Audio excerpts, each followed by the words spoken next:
Yes, people, welcome back to the show. Hope you're all well.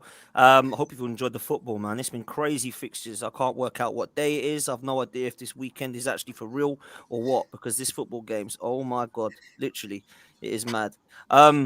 We got some new faces tonight because Tobes can't be with us. Errol's away on holiday and Lewis is not about. So we have Sava, our Spurs fan. Sava, what you saying, bro? Yeah, I'm a Spurs fan. That's what I'm saying. How are you? Yeah, I'm good, man. I'm good. Thanks for joining us tonight, man. I know that obviously Tobes is about. I said, right, who can I get on? And Tobes said, you got to speak to my boy Sava and get him on. So welcome to the show, mate, and thank you for coming on, bro. Thank Much you. appreciated. Looking Much forward to it, man. appreciated. Looking forward to it. Good man, good man. Lewis, no Lewis tonight, so of course I've got to bring my main man on. Goonie, what you saying, fella? What's going on, lads? I'm as well as I can be as a Chelsea fan, you get me? But yeah, it is what it is. But it's good to be here, man. Thanks for inviting me again. Always, man. Always welcome. You know that. And of course, I've got Dan and Pete regulars on with us tonight. I'm going to start with Man United tonight, Dan, because I've got to say, oh, by the way, Lawless should be joining us, but I think he's still crying because West Ham are below Nottingham Forest and Bournemouth now. So we'll have to wait for him to come on. Before we do that, let's get into Man United, who are actually challenging for Europe. Dan, I'm going to apologize, bro, because on the very first show, I laughed when you said that you thought Man United were going to get top 4 under Ten Hag because you saw something in pre-season. And once you got laughed at a bit more within the first few weeks when you got battered by Brentford and Brighton and all this. And I've got to say, man, I'm going to apologize to you because Ten Hag has, for me, turned things around really quickly, in my opinion anyway. I think when you look at what you're doing at the moment, it's looking dangerous. He's got the players back on side. He's definitely found the form of Marcus Rashford. He's made some signings that have definitely made you a lot better in terms of steel, like Casemiro, Lisandro Martinez, has to deserve a mention. And he's actually brought some of the other players into the mix as well, man. You know, Martial and Luke Shaw were being laughed at and told that they were probably going to go. It looks like they've got potentially a future now at Manchester United. So I want to talk to you about life as a Manchester United fan at the moment, Dan. Mate, there's a saying that goes, attitude reflects leadership. And that is how I sum this season up under Ten Hag. It is as simple as that. The whole structure there has changed in the sense of what he's involved with. The players just look a complete different bag of play. Honestly, it's unreal to watch. I just watched them against Everton. Everton were shite, to be honest. Just trying to kick lumps out of us. But that's what happens when you're a shit team, isn't it? Really, that's what you've got. But with regards to it, it's been amazing. Now, I'll be honest with you. I'm going to try and bring a bit of realism in here because we've beat 3 teams. We haven't conceded in the league. It's been fantastic. But here we go again with United fans thinking that we are, we're back, we're there, we're not. This is the start of a journey that is going to have some bumps in this road yet. I'm seeing so many people saying, we're in a title race. We're in a title race. And I'm saying, how? How are we in a title race? We're still, how many points behind Arsenal? Is it 9 points? Or I think it might be 10 or 9 anyway. 9, I think, yeah. We've got to play City and Arsenal the next 2 games. Now, fair enough. If we come through those games and we get the wins, then you can start to say possibly, but you can't. I love the fact that we're enjoying it at the moment, and we are. It's been such a crap few years for us, but we've beat. Let's have this right. We beat Wolves, Forest, and Bournemouth. Let's not get ahead of ourselves. Let's have some realism. Let's enjoy the journey we're going on. We're doing so much better than a lot of people give us any credit for. And I actually think, as much as I moaned in the last episode saying that if we don't get a striker, we won't get top 4. I don't know. I'm starting to stick with it now. I really do think we'll get top 4. I think there's so many teams around us that are really struggling. And you look at Liverpool against Brentford, that was horrendous. That was absolutely horrendous. Goonie, with Chelsea, Chelsea were in it last night, and actually I got to give props to Chelsea because those young lads that come on, especially the lad on the left, was it Hall? Absolutely Lewis Hall. Stunning, mate. Absolutely stunning. I really enjoyed watching him play. But the thing with United is, as I said, attitude reflects leadership, and that leadership we've got with Ten Hag now, it's carrying us the right way. Are we ready to challenge for the title yet? No, we're not. But let's just enjoy where we are now, and let's remember what this season's about. It's about getting rid of the bad vibes, bringing the good feeling in, and hopefully getting top 4. So yeah, I'm happy. I mean, the shirt says it all. It does, man. Listen, I'll bring the boys in and get their opinions on United, Dan. Like, I honestly believe if you want a title race, you've got to beat City and Arsenal. Like, you've got to beat both of them for people to go, wow. Like, you know, two best sides in the league along with Newcastle, and now they've just beaten those two. Wow. Yeah. So I think that's what you've got to do. And I do think you've got to strengthen in January. I don't know who, but I do think you've got to do something. Because Mate, Felix, look, I just got this feeling, you know, they've officially gone in for Felix, haven't they? I mean, they've only offered 4 million. I think they want 12 million loan fee and pay the wages. Something tells me it's either us or Chelsea. I just got a feeling he's coming to the Premier League this month. There's no doubt about that. He won't go anywhere else. He's definitely coming Premier League. David Ornstein said that Arsenal were like going all out for him now because of the Jesus injury. But I feel you're right. I believe out of the two, it'll be United because they're the ones that are going to pay the silly money. And João Felix is actually going to start at United every single game. Like when Jesus is back, there's a debate whether João Felix would get into the Arsenal setup. I think he will at United. Like he's gone straight in. So United will give him mental money a week. United will say, what, loan deal 12, we'll give you 15. I think that's what United are about. I don't know that Arsenal will do that. I mean, we're trying to scrape the barrel. We're trying to get this Mudryk over the line. It's taking... I mean, how long? I'm bored of it now, if I'm honest. So I just kind of want that to happen. And they're talking about Arsenal going for Felix. I don't know if I can see that. I think Man United are probably going to be looking at favourites. Hey, the other thing as well, Potts, sorry. Go on, man. Jack Butland. Who'd have thought sort of 9 years ago, Jack Butland, who was the next big, he was like, everyone was saying, goalkeeper-wise, this guy is going to be England #1. He's going to do... Who would have thought that he'd end up going on loan to sit on the bench for United? It's a bizarre one, isn't it? It's a bizarre signing. The thing is, the reason that I suppose it is bizarre, but it ain't bizarre at the same time, is that Man United ain't in January going to go and get a #1 goalkeeper. Like De Gea's going to go in the end of the season, I imagine, unless you want to. Did you see the goal tonight? But what was going on there? Like, jeez, it was like watching a young Dubravka. It really was. Well, he's now gone. So it's like, you know, Dubravka. But yeah, listen, United need some players if they want to go title. Sava, let me come to you, man, because United. I would say it was fair to say we're probably fighting with Tottenham for this. Who's going to get in this top 4 slot? Well, they're one of many teams at the moment. Do you see United as top 4, or do you think they could add a couple in January and go for a title push later on? I agree with what Dan said. I don't see them as title contenders. I feel like we do this as football fans, don't we? Our club wins a few games and it's like, oh my God, we're back. It's amazing. You know, Spurs beat Palace the other night and all of a sudden we're amazing and it's great. That's football fans for you. Listen, I think Man U are ahead of where they thought they were going to be. I said it in the summer that I really like Ten Hag. I'm so jealous that we had to get Antonio Conte and you got Ten Hag. I'll say it. We'll dip into that later, Dan, if you want to know my opinions on Conte later. But look, Ten Hag, I think he's had a lot to deal with, to be fair to the guy. Look, the whole Ronaldo fiasco, you'd be thinking, you know, lesser managers would have just played him. Kept playing him. This guy said, no, I'm the boss. I'm dealing with this. And with all of that, for the first 3 or 4 games that they lost, etc., I think they've had a wonderful start. They've made great signings. All their signings, all 5 of them have gone straight into the 11. You can see what they're trying to do. I think that's more important than they're not going to win every week, right? No one's going to win every week, but you can see what United are trying to do. You can see the style of football they're trying to play. I'm jealous because I can see what they're trying to do. Just a little teaser as to what I think of Spurs. The thing is, Savvy, you're right though, mate. We are, and that's the thing. Like, apart from take the 2 games at the start of the season when I didn't want to come on the show after the Brentford one, but I thought I'm gonna have to take the alley here, and I. But when we lost against Villa, I wasn't sat there going, "Oh, we've thrown it all away again. This is it." I was like, "Okay, it's a blip. We take it, we move on," and it's as simple as that. And I think you're so right in what you say about not just United fans, football fans in general. You win 3 or 4 on the bounce, that's it. You're going to do everything. It's just realism. Just need to keep that realism. Yeah, I think a couple more players. I think you'll be fine. But look, what is noticeable is everyone that you bought in the summer, you know, it wasn't squad players. You bought them for your first team, so already the guy's got half the team is his.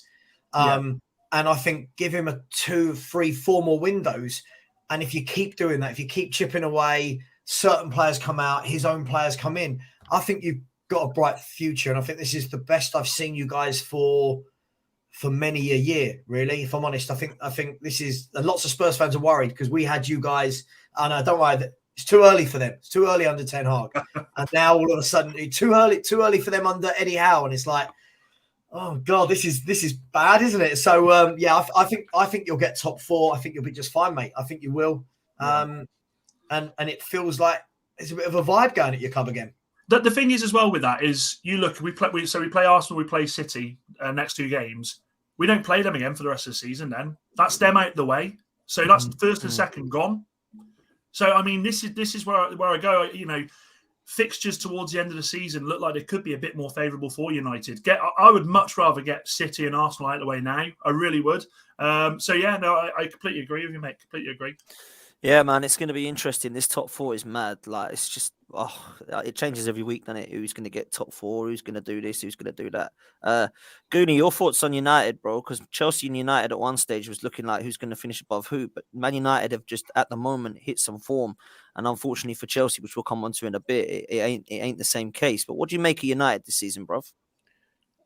With United, I said it. The pivotal moment for me there was 2. One, obviously, when they signed Ten Hag, he is a very good manager, and the second one is when they signed Casemiro, because he brought that overall balance to that team that they was missing, which was a little bit ironic because I think they should have done that when Pogba was still at the club. But you know, you guys still might be able to run smoothly without him. I reckon you're going to be all right. I think you'll be, in terms of getting top 4.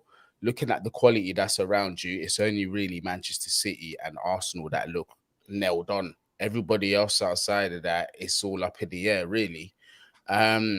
And the run of form that you've been on, it's no coincidence whatsoever. Ten Hag, like you said, he's come in there. He's instilled discipline, which is something that you lot have needed for seasons now because it's been a bit mad over there. But he's instilled discipline. He's got that respect. Love what he did with Rashford the other day by benching him. Yeah, and telling him, listen, man, you're one of the squad players. I don't care what form you're in. You got to sit down, bruv. You got to hold your discipline. And that's a good message to send out to the team because United have had problems where egos have run the dressing room. So now that the manager's got control of that dressing room, that's a huge, huge start. And that could only be a good thing for you lot going forward. The only thing that I will say is that United, whoever the owners are that are coming in, need to make sure this level of control that he has with the dressing room has to stay. And if it does, and he's backed, you lot will be very dangerous in the future. I think you're so right there, Goody, because also I think the difference between sort of us and the last 3 or 4 seasons is if Rashford gets dropped for this, he sulks and he comes on and he doesn't put that performance in. Whereas he gets dropped, he takes the alley, comes on and he scores the winner. And you know, at the end of it, Ten Hag obviously said no, the matter's closed. Obviously, Rashford explained. I think you're completely right. I think it's that discipline that he's brought to the club. That whole "I am the boss," and that can work 2 ways. You can go the Jose route, which is I'm the boss. Whatever you say, I'm going to dump you out. I'm going to do this, this, and this.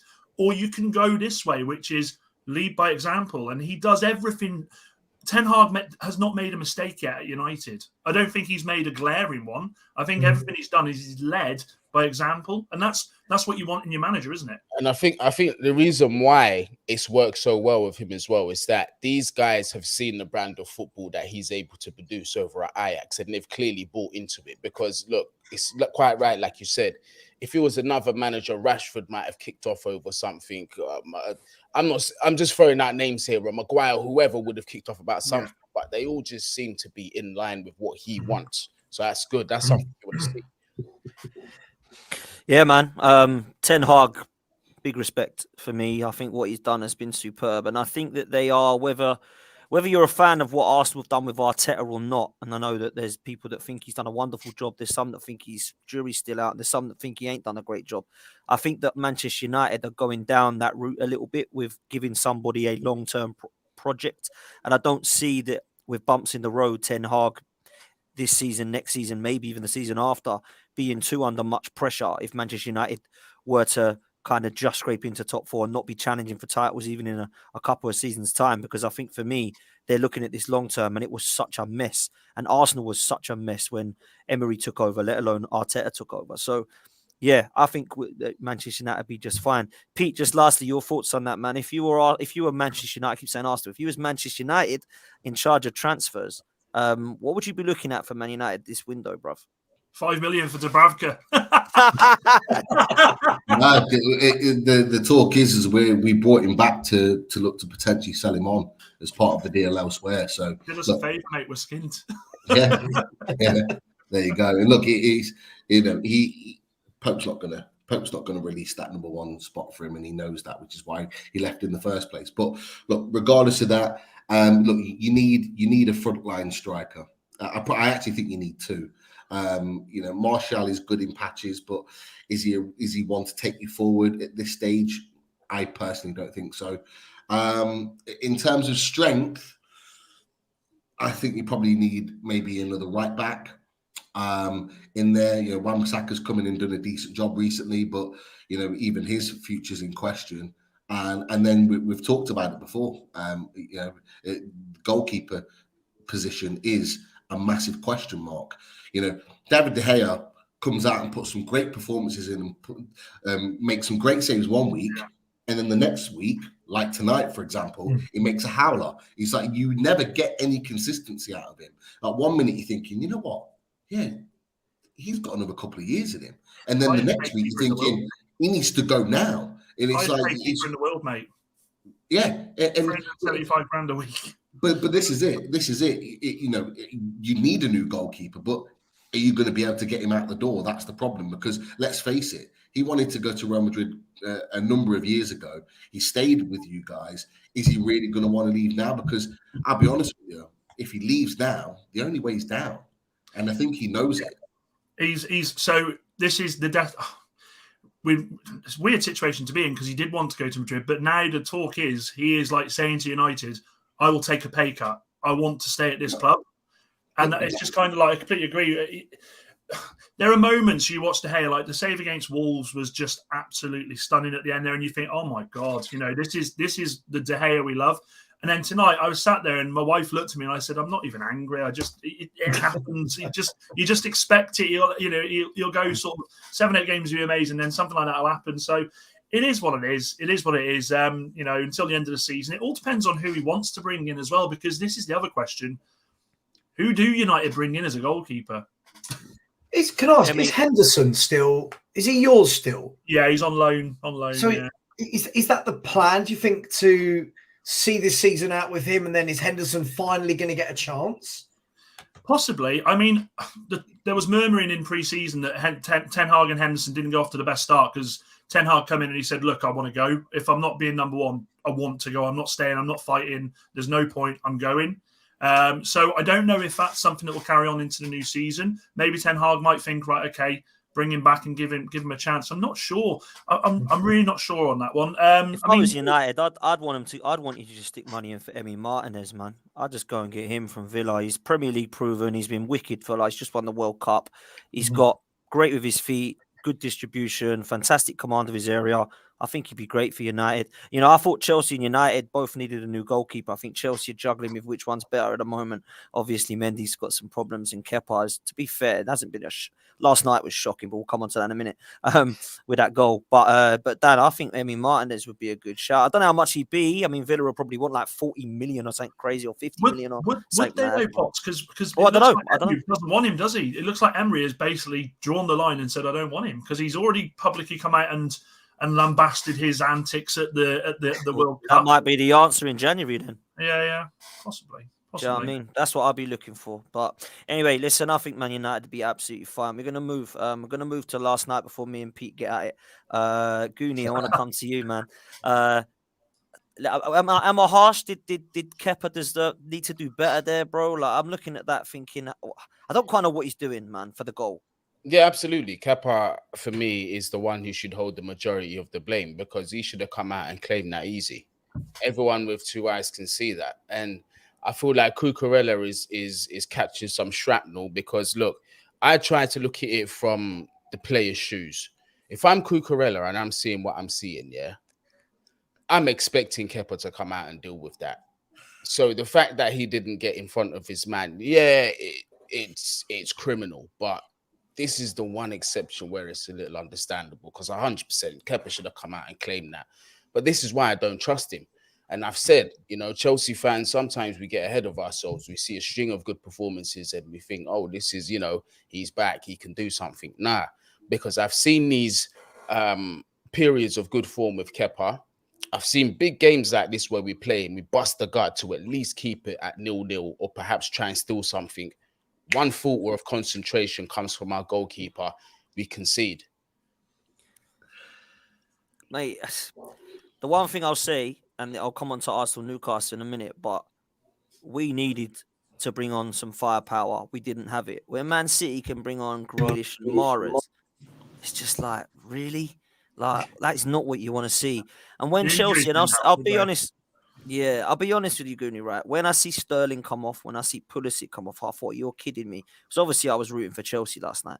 I'm thinking that is not what they want. Do you know what, mate? I thought you looked better with Chukwuemeka, is it? And you had the other youngsters that come on, and I thought Chelsea might need to look down this route, you know, because they looked like they were giving hunger. And the other thing I noticed, Goonie, that I would do now if I was Chelsea all the time is I would play Zakaria and Kovacic together in midfield, mate, because it looked good. You see, so several things that you said there. I'll start with the last thing that you said. Yeah. What was music to my ears was not seeing Jorginho in that lineup, because I believe that he is the core of many problems at Chelsea Football Club. Right? A lot of people that follow me say I've got a Jorginho agenda, or I hate the guy, whatever. No, it's just that his deficiencies are so bad that they stifle us to a level where when he's on the pitch, we've basically got 10 men. He's got no athleticism whatsoever. Right? He's said to be this metronome and dictator of play. Well, I'll tell you something. If you give any kind of pressure or any kind of physicality to this guy, not only is he marked out of the game, but he also refuses to show for the ball. So now what uses does he have left? So without him yesterday, you could see there was more bite in that midfield. There was more presence, right? We weren't getting pressed out of the game just as easy. Do you know what I mean? We don't have that with Jorginho. So it was encouraging to see that. In terms of the youngsters, Chukwuemeka, Amari Hutchinson used to play for you lot, was there as well. If you want to count Gallagher, I don't really count him. He's had a full season at Crystal Palace and he done his thing there. So I kind of count him towards like more the seniors. These guys are just coming up. And then Lewis Hall, the left back, I completely agree with you. Like several of these youngsters, they need to be taken seriously. Dan said Lewis Hall is a good player. I personally believe that Graham Potter needs to start thinking about, now look, Cucurella, he's been very up and down, inconsistent, and Ben Chilwell's injured. So this guy must be thinking, you know, I ain't really got much competition. Well, he's wrong now. This Lewis Hall guy, every time he's come on the pitch, he looks like he's got a point to prove, and he's looked like he showed a lot more than what Cucurella has. So it's going to be interesting because we know that at Brighton, Potter wasn't scared to use youth. So let's see if he's going to do the same here at Chelsea. Yeah, man. And just last year, that Goonie with like Potter, like I've seen, and I was speaking to Matisse about this, right? I've seen Chelsea fans saying, "Get this guy out, useless, don't know what he's doing, blah blah blah." Like that's a madness to me, bro. Yeah, it's insane. But those people that are looking at it that way, and I might be wrong, I just think they're looking at it from face value. They're not looking at the depth and the core problems that we've got in this team, right? Because I believe in being fair. You have to give everybody the same playing field, right? Sarri, Lampard, Tuchel all complained about the same thing. These are the three previous managers before. There is a mentality issue at this club, and there's a certain core that are stinking out the place. All of those players are still at Chelsea. So why am I going to expect any different from this manager, who's got less experience, by the way, at the top level, to come in and start doing wonders and competing for top four when he's come in after a transfer window's been closed? He can't buy any of his players. He's got an injury-prone squad to core players. Right now, we've got 11 injuries to our first team. Not even just youngsters, to our first team. Yeah? I can't expect this man to do miracles. I've said beginning of the season, I don't expect us to get top four. I don't expect us not to fight for it, but I still don't expect us to get top four. I think we're going to fall short. But whatever happens this season, due to previous poor recruitment at Chelsea, I've got to allow Graham Potter. Anything outside of a catastrophe, I've got to allow this man. Where I'm going to judge is mainly the board in January and the board in summer. Because if they don't address the key areas, it's just going to be same again. Same all over again. That midfield is in desperate need of a revamp. Yeah, it's not just Enzo Fernandez that's needed. Great player to add to the squad. But we need several destroyers. We can't just have one. We need two destroyers in that midfield as well. We also need a natural passer, someone who's got natural vision, that likes to play the ball forward on a consistent basis. We also need that.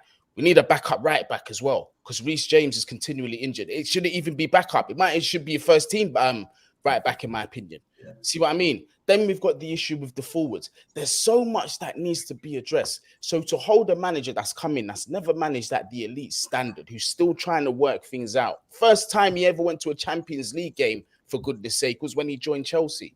We've got to give this guy time and let him play this even playing field. Once he's got some figures in, some people in, and core problems are addressed, that's when we start judging. Goonie, Yeah, just a quick one. Fair, man. Yeah. Last night, obviously, Aubameyang coming on, going off. The attitude in that man is terrible, isn't it? I watched him last night, and I felt so bad for Chelsea watching him. He doesn't give a flying fuck, does he? He just doesn't. The way he moves around the pitch, exactly that, Pete. You're right. Do you see him being chucked out the door in January?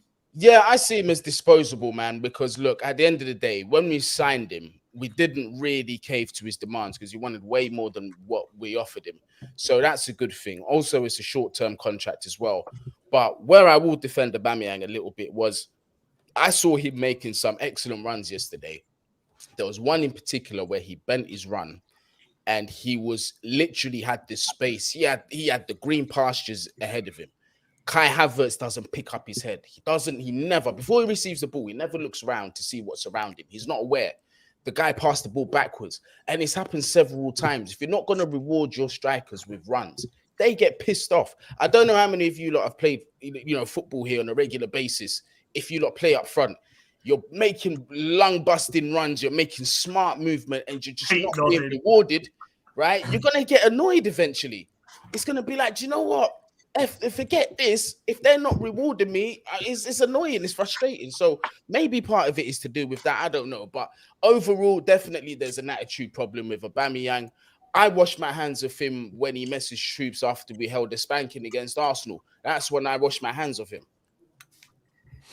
Yeah, man. Listen, Aubameyang is not looking good, but it's looking like there's quite a few problems. Let me bring in Lawless and then Sava. Lawless, welcome to the show, bruv. Can't wait to hear your thoughts on West Ham. We will get there. But Chelsea, they look like they're going to do a madness in January. Do you think that they could save their season with some nutty spending by Todd Bowley? I mean, if saving their season is getting top four, no. I think it's too late. I think it's too late for them to get that at this point. But they can at least have, a brighter end to the season, and bring a bit of positivity going into the summer. At least get some type of Europe, like Europa League. I know, like, people banter it, but, you want to be in some type. If they finish, like, mid-table, I know they did it before and won the league again. They ain't doing that this time around. So definitely not. If I was them, try and get up as far up the table as possible, and spending can do that. But I think this season is almost a write-off, and it's Potter's first season, so he should have that season to discover and learn. And it's tough at the moment, but yeah, like they ain't getting no top four. No Everything you said, Goonie, about the attitude, it mimics what we've been going through. Do you know what I mean? And I think that's the thing. You get that core of players that have the worst attitude. It's a virus. It is a virus in the club, and it's a virus that you struggle to get out of the club as well, isn't it? Yeah, and it's the same faces, and the worst thing is that it's our senior core. Who are they, Goonie? Who are they? Who are they? My honest opinion, Jorginho, Azpilicueta, Kovacic even as well. I might be missing out one or two names, but those are the ones that come to the forefront of my mind. They've been in this. Yes, they contributed to us winning trophies, Champions Leagues or whatever. But when we look at bread and butter domestically over the past 5-6 years, when have Chelsea been anywhere near the title? Any kind of title race? We haven't been near any of it. We're not a team that's built to compete over 38 games. A lot of it is down to mentality and purely down to the fact that a lot of these players are either aged out or just no longer good enough. That's what it is. Yeah, man. And like I was speaking to Matisse, me and Lawless, who were talking about it, saying that their plan looks to be going towards younger players. And you've had younger players that in the previous regime you decided to just get rid of. Lamptey, Livramento, Tomori, Mark Gahey, that all would probably be a part of Chelsea's squad right now if they would have kept hold of them. So hopefully you don't do the same with that and you actually do look at what you have got coming through before you're too. And I think that's the difference with Roman is he wants to win now. He doesn't care about the youngsters in 5 years. He wants to win now. Now I don't think that this guy is going to be like that. But Savra, I wanted to come to you because Tottenham, it looks at the moment like it's all about now. But with Chelsea, it looks like it's a bit more of a project at the moment with Potter. So what's your thoughts on Chelsea this season, bruv? Tottenham, it's all about never. I don't know about now or whatever, man. I don't know what Spurs you're watching. Love that, man. Love that. Look, I always say the same thing. That from Tobes. Tobes. Listen, I always say the same thing on my channel, right? Is at Spurs, we get really excited, right? If we're above Chelsea for a few months, if we're above United for a few months or Arsenal, we get really excited, but we never win anything. I've seen this before with Chelsea, but I think the difference this time is I completely agree with Gooney. I completely agree. Graham Potter, I think, will get it right. I think he's walked into a club that the manager had lost them completely. It was going downhill. And it wasn't just the start of this season. It was completely the back end of last season. They capitulated as a club. You've got new owners, new manager, and new technical director. So it's not like there's any stability. It's brand new. I'm worried about Chelsea. Not this year. Not this year. I do think they'll just miss out. Yeah. But I don't think that matters. I think with some clubs, if you miss top four, I think it's a disaster, right? I don't think it matters with Chelsea. They've got the money. So it's not about finishing top four for the finance. I look at it like this. When fit, imagine at the beginning of next season already, if they don't even sign anyone else, their back four could be Reece James, well, back five, Reece James, Badashili, Fofana, Koulibaly, and Chilwell. Now chuck into that players like Zakaria, who I think has been excellent lately that I've watched him. Chukwuemeka really impressed me last night. Now chuck in Nkunku. Yeah. Give Conor Gallagher a bit more time as well. Add another forward, and I think they'll be absolutely fine. I really do. I think football fans, we tend to, everything's about the now. Like, oh my God, this season, if we don't do it this season, the manager's got to go. I think your new owners are going to be just fine. They're putting the money in. You're signing Brazilian wonder kids left, right, and centre. French centre backs left, right, and centre. I think they'll be fine. I really do. That point you made there about if they don't get Champions League, they'll just go out and they can buy. And I think this is where the difference is with Liverpool. Liverpool obviously want Bellingham. If Liverpool don't get Champions League, he ain't going Liverpool. He ain't going Liverpool. There's no end. And that is a massive thing, isn't it? The difference between the clubs there. Liverpool are trying to sell. And I think you're completely right what you say about Gooney's club there is if they don't get it, they will just hit that reset button. They'll get the check out and they will buy the players they want to bring in as well, might say, because Potter is that sort of manager, isn't he? He's a player. He has to have that sort of sense of I want these players. These are players I can work with. The thing is, Dan, as well, I think like when you watch Potter's style at Brighton after he'd been there for years, I think everyone is an admirer of Brighton, but acknowledging their limitations, right?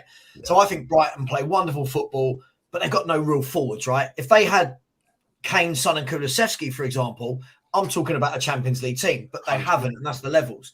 But with Chelsea, I think this is the thing. I think we're all laughing, like I say, with the royal we. Everyone's laughing, like, oh my God, they might not get Europe. I want Chelsea to get Europe because can you imagine this Chelsea next year with all these players playing once a week? Exactly. Right? I think that would be the worst thing for all of the other big clubs around them that, you know, like with didn't happen when Conte won it. When Conte joined them, they were they had just once a week, wasn't it? And then he just spanked it, didn't they? Yeah. I think they'll be fine. Honestly, I really do. Money talks. It really does, right? And the new owner, it remains to be seen. Is this going to be a long-term thing? You know, is he going to keep piling in the money? But if not, what I saw last night from you guys. Hall looked really good. Chukwuemeka, I thought that boy, get him in. Yeah, get him in, keep him in. They paid money for him as well, didn't they? They paid 30 million for him or something like that. Close to that, yeah. It was an expensive transfer, but that's because there were several clubs sniffing around and trying to make the move fast. So we had to be the best bidder to get him. But you lot are right in the sense of like, you see, if this is why I'm not overly worried. And people think you're too calm, like show some emotion. I've taken the long-term approach. I've accepted this season for what it is. But what I do know is that with the money that's available at Chelsea and with the restructuring at that backroom with the backroom stuff, it's quite like my man said here, bruv. Like, we're gonna be good for the future, regardless. Champions League, you can already see we're miles away from top 4, and we're talking about trying to sign Enzo Fernandez. That deal's not dead, by the way. I'll tell you lot. And please believe that if we buy Enzo Fernandez, it's not gonna just be Enzo Fernandez and that's it. There's gonna be several more players. So this is why I'm not overly worried. I know that the rebuild is going to go in the right direction, not because of Todd Bowley, but because of who he's hired in Christopher Vivell. Paul Winstanley will also be joining at some stage as well. There's another guy from Monaco who'll be joining at the end of next summer because of the non-compete agreement clause that they have. So we're in good hands, honestly. Listen, I think you're right. Goonie, I know you've got to shoot, but before you do, bro, I want to get your realistic kind of expectations now, because you're gonna have I think you're gonna have a mental window. I really do. I think it's gonna go mad. This nutty Todd Bowley seems to want to go. Yeah, I'll release that clause for 120 million. That says it all, bro. You're gonna go mad. So, what are you thinking? You kind of touched on it earlier, but I want to get where you are with Chelsea this season, mate. Well, like I said, where I am on the pitch perspective, I've accepted it for what it is. I'd be very, very surprised, pleasantly surprised if we got top 4. I'm not expecting much of a cup run either. So it's really a write-off for me. And again, I'm looking at January. I'm looking at summer. This January, I think Chelsea, whether it's now or later, I think we will go back in for Enzo Fernandez and it will become a Chelsea player. I think a right back will be addressed as well.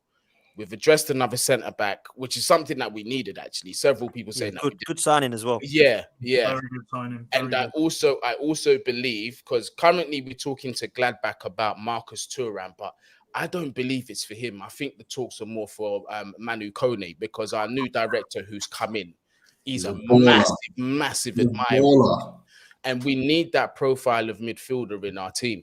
So I can see us going in for him, and we've been linked for him in the media as well. So you never know with Chelsea. And another thing I'd say to you lot to look out for is, ever since Todd Bowley's come to the club, he said, he's made it clear he wants a superstar like signing. He wants like a Neymar level type of signing.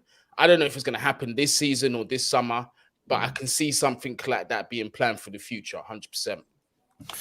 Fair play, man. Listen, I think you're in good hands with people that spend money, and Chelsea are never going to be down because they're always going to spend money. Goonie, absolute pleasure having you on, bro. I know you've got to shoot, but I really appreciate you coming in for Lewis tonight, bro. And you're always welcome, man. So big up yourself. Make sure you go and follow Man Knows Football. What you got coming up, Goonie? First, I'm going to say thank you, everyone, and obviously big up everybody on the panel as well. And if you are in the chat, smack that like button. That's the most important thing. Subscribe if you are new, and subscribe to everybody else that's on the panel, man. These guys give you excellent talks, and you guys come and listen, and that's the least that you can do for the peoples. You get me? But for me, what I've got coming up, or what I've already got, I've done 2 videos. I've done a live with Lewis earlier, and I've done another transfer video talking about Mikhailo Mudryk, a little bit about the Enzo Fernandez situation, and just Chelsea, where we, what I'm expecting over the next few weeks or so. So if you want to check that out, Man Knows Football, subscribe. That's where you'll find me.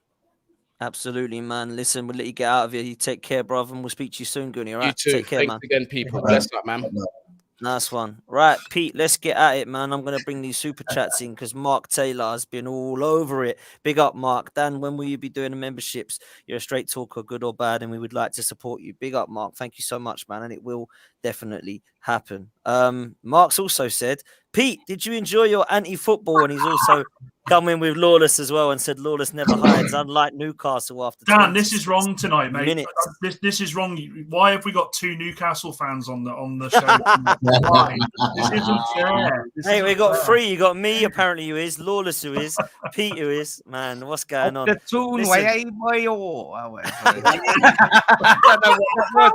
was that? It started off Geordie, went into Welsh. I don't know. I thought Ant and Deck were here, and then all of a sudden it was, and that's Tom Jones. Like, yeah.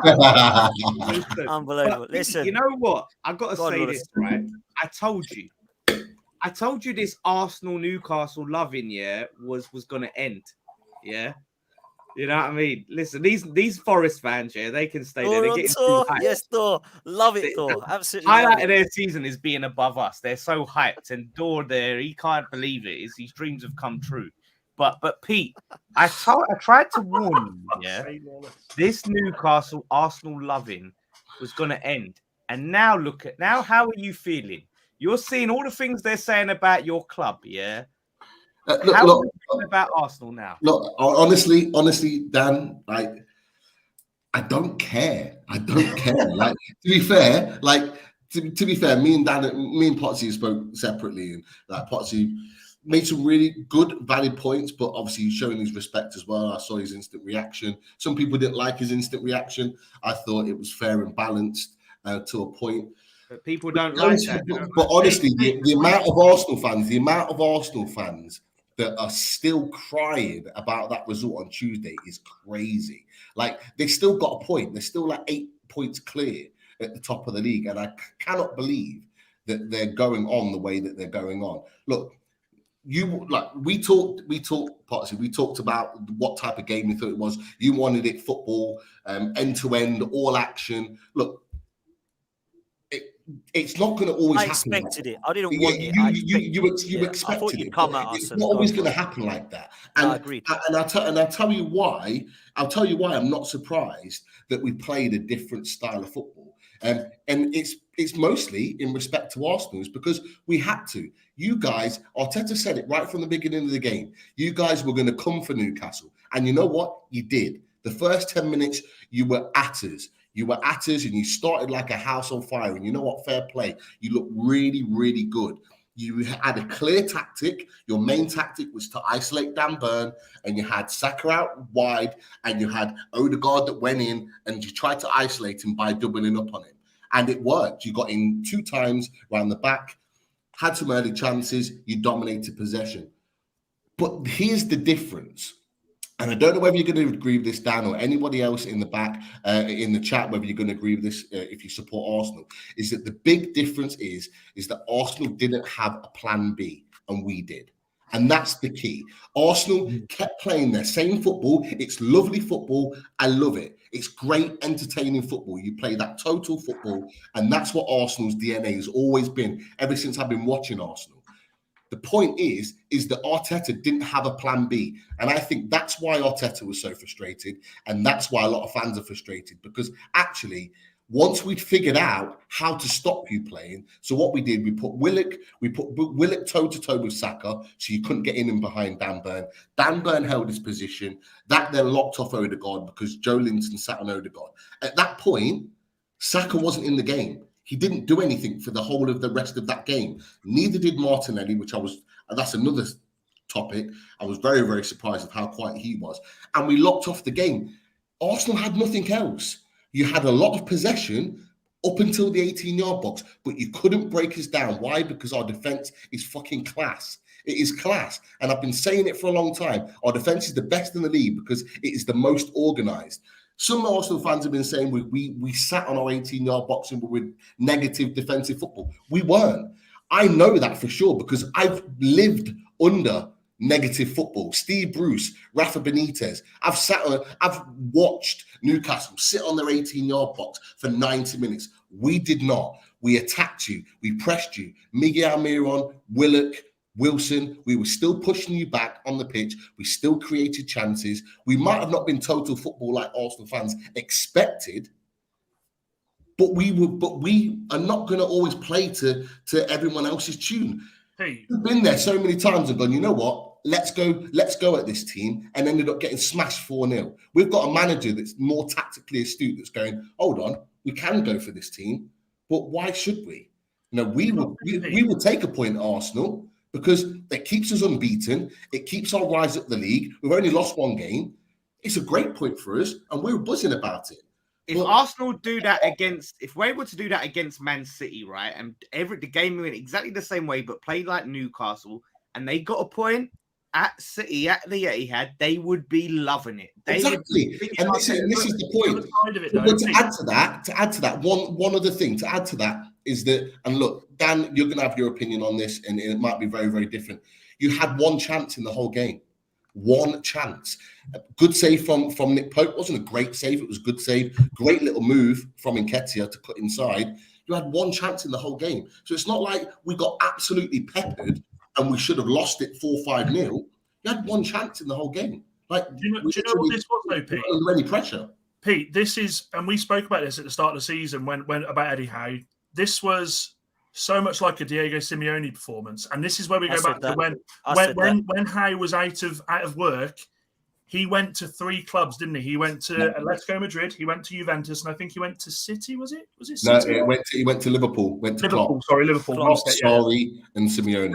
Does this not just prove how adaptable this bloke is, and how much he takes in as a coach? I watched that the other night, and I agree with everything you're saying. I think sometimes you've got to be bastards, haven't you? You know, you've got to be bastards to go and. But is it bastards though, Dan? Is it being a bastard though? Is it just being smart? Is it not just being exactly? And I say that in an affectionate way, mate. In a completely affectionate way. That is exactly what Simeone installs in his players. You go on that pitch and you give me everything, and you get under their skin, and you do everything you can to stop them from playing that brand of football that they play. That was Simeone all over. That was all over. I agree with that, and. I tell you what, I'll say my things last. I want to hear Sava and Lawless on this. I'll come to you first, Sava, because Lawless will get all funny, so this will be fun. So go on, Sava, you go. Yeah, look, I think there's a lot to it. Look, Arsenal, God, I'm so sorry, Spurs. Arsenal play great football, right? Oh, God, Arsenal was so good to watch. I can't deny it. But Pete, you're right. Look, if Arsenal want to do and want to be what City are, and let's be fair, you know, you've got Arteta who's had the tutorage under Pep. You can see that in the way Arsenal are playing. It's not fully formed, it's not fully developed, but I wouldn't expect it to be because you haven't got the squad or the depth that Man City have. But if Arsenal want to be at those levels, that's what you have to expect. Man City, every single game they play in football, they know it's going to be, oh my God, they've parked the bus. Right, okay, pass. Try and find an opening. That is so frustrating. And that's why every time Man City lose because someone parks the bus, everyone goes, oh my God, see, they're rubbish. They're not as good as they were last season.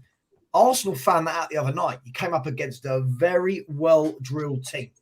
A team that's lost one game all season, I believe, that was in the last minute against Liverpool I want to say.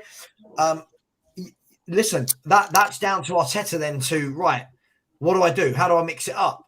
Now, I don't blame him as much because, like I think one of you said earlier in the chat, when you look at what Man City did last night, okay, it's not working. I'll tell you what we do.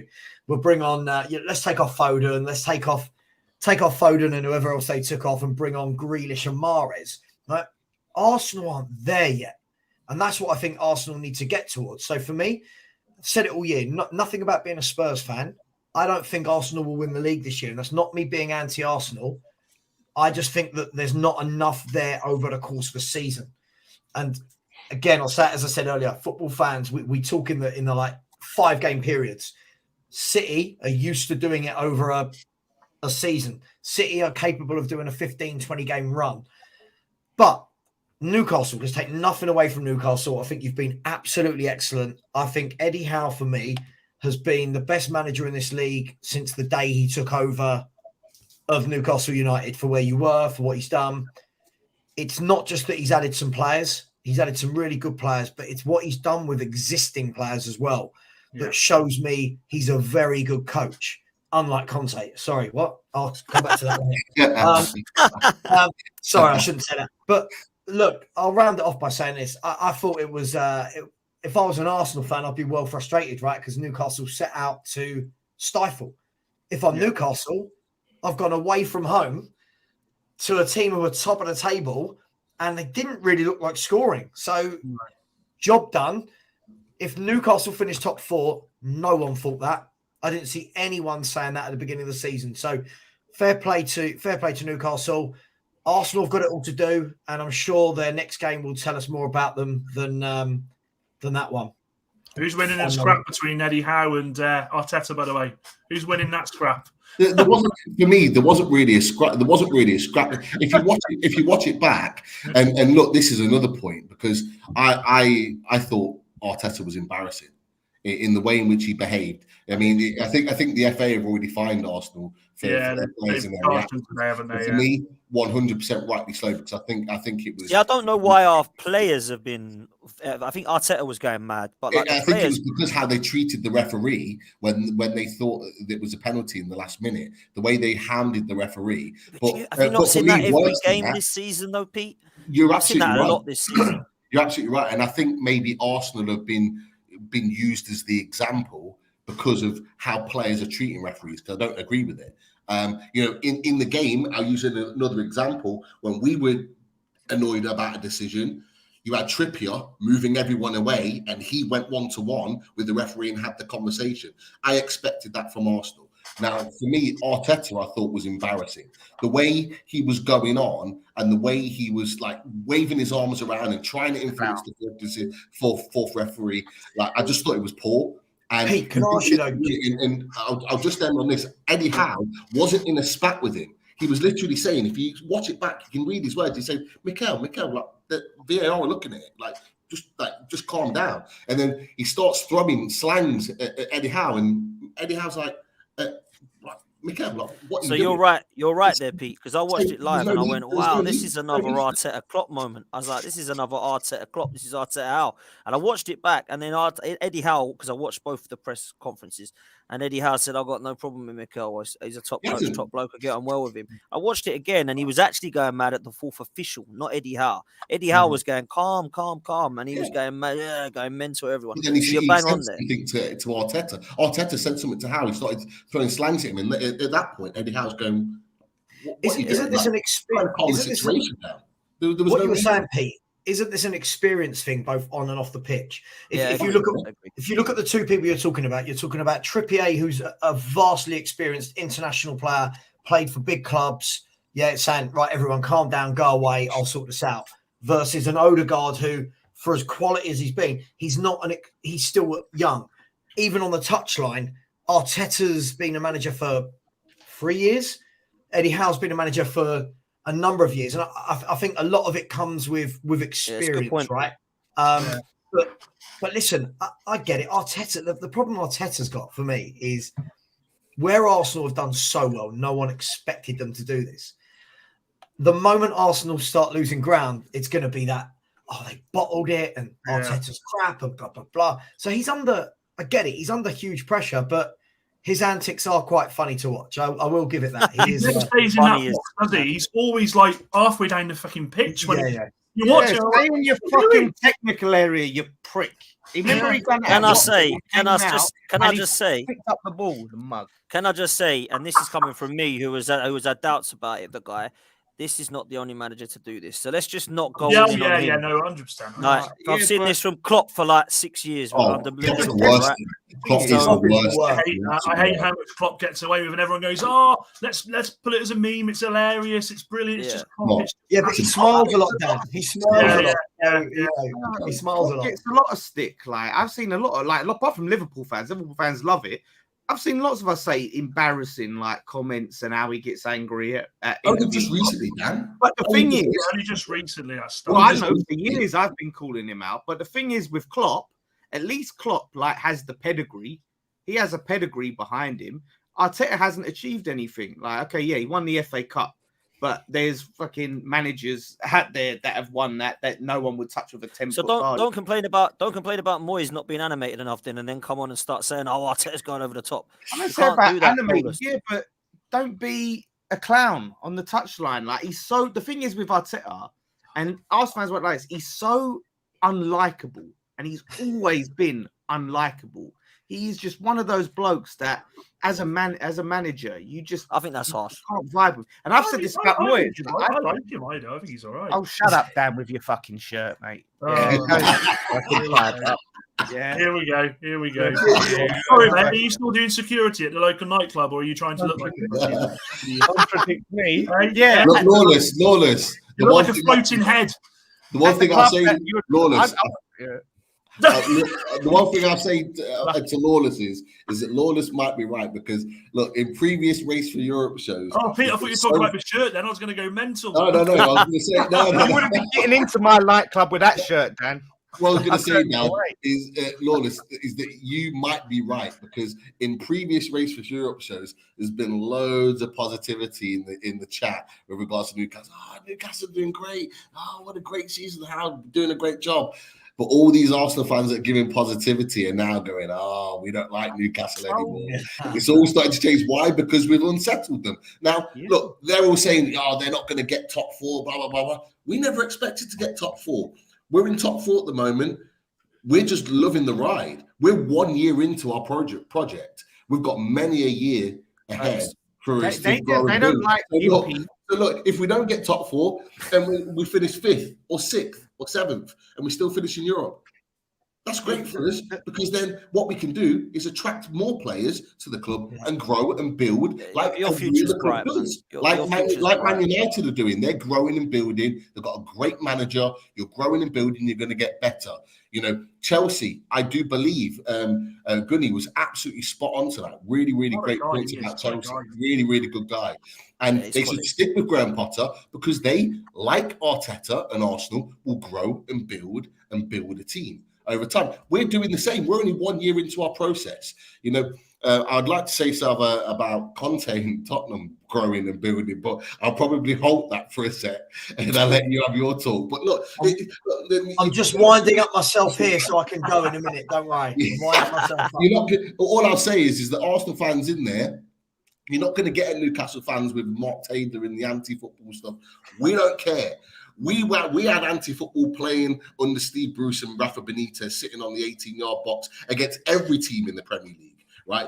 Against Arsenal on Tuesday, we didn't sit on the 18-yard box. We nullified you and we tried to nick the game in patches. That's what a good team does against a very good team in Arsenal, right? And if Arsenal start doing that against some of the better teams in the league and not going gung-ho, you guys may well win the league this season. So actually take a leaf out of what Eddie Howe did and use that as a plan B, and maybe you guys will be picking up big major trophies. And you know they have done that. Arsenal have never won ugly, though, have they? Arsenal have never been a team to win ugly. They've never been that team, have they? They was doing it when they first got Arteta, and they was beating Man City and beating Chelsea. Everyone was going, "Oh, look, it was Pep putting out the cones, not Arteta." They were loving it. They were loving it. They was like, "Oh, it's gone back to 1-0 to the Arsenal. We're back to that team." Like they were loving it when they were doing that, but they don't like it because they wanted to win the game.